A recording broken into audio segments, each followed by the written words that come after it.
గొలియాతులు రావద్దా, కిరీటం కావాలంటే గొలియాతులు రావద్దా.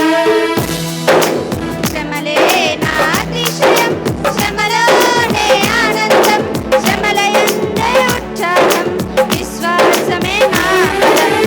శ్రమలే నా అతిశయం, శ్రమలోనే ఆనందం, శ్రమలయందే ఉత్సాహం, విశ్వాసమే నా బలం. విత్తనం విరగకపోతే ఫలించునా, కష్టాలే లేకపోతే కిరీటమే వచ్చునా. విత్తనం విరగకపోతే ఫలించునా,